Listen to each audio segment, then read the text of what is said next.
ఉన్న బంగారాన్ని విడిపించి ఆ రోజు ఆన్లైన్ రేటుకే మేము కొంటాం. Sharma gold company.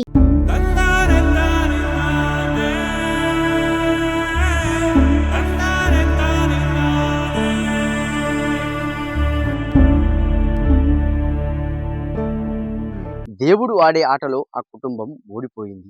గత 6 నెలల క్రితం మురళీకృష్ణ అనే వ్యక్తి గుండెపోటుతో మరణించగా అతని మృతిని తట్టుకోలేక తల్లి శివలీల గత 15 రోజుల క్రితం మృతి చెందింది. తల్లి మృతిని తట్టుకోలేక చిన్న కుమారుడైనటువంటి కమల్ కృష్ణ గత 2 రోజుల క్రితం గుండెపోటుతో మృతి చెందిన ఘటన చిగురుమామిడి మండలం ఇందుర్తి గ్రామంలో చోటు చేసుకుంది. కుటుంబం అంతా మృతి చెందడంతో అక్కడ ఈ గ్రామంలో ఇందుర్తి గ్రామంలో విషాద ఛాయలు అలుముకున్నాయి.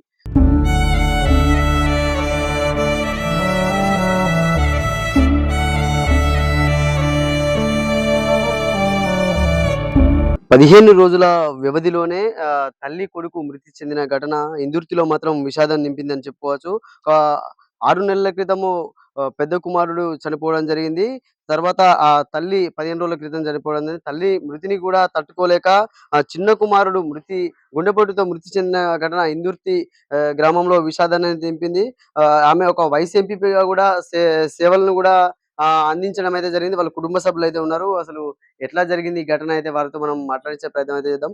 చెప్పండి, ఏం జరిగింది, అసలు ఎట్లా జరిగింది ఈ ఘటన?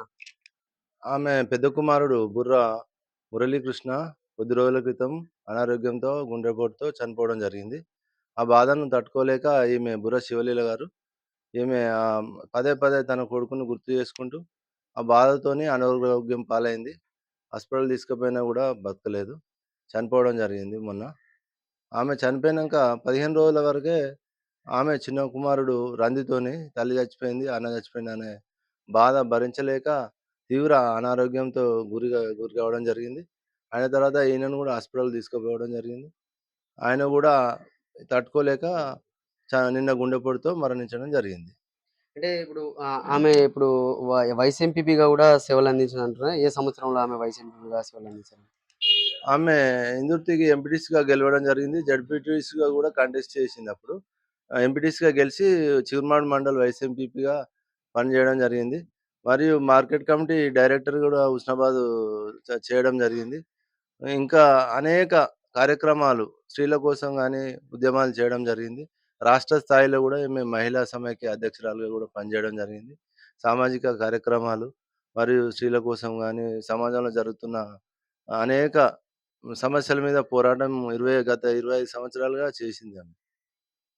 అంటే ఒక కుటుంబానికి సంబంధించినటువంటి నలుగురు కూడా మృతి చెందిన వాళ్ళ భర్త గత 10 సంవత్సరాల క్రితం మృతి చెందడం జరిగింది. ఈమె గత 6 నెలల క్రితము పెద్ద కొడుకు కూడా మృతి చెందడం జరిగింది. అంటే కుటుంబం మొత్తం కూడా ఒక ఏం దిక్కుచోచని పరిస్థితిలో కూడా ఈ కుటుంబం పడిందని చెప్పుకోవచ్చు. అంటే ఇప్పుడు వాళ్ళ కొడుకు కూడాను చెప్పండి, ఎట్లా జరిగింది అసలు? మీ నాన్నమ్మ ఎప్పుడు చనిపోవడం జరిగింది?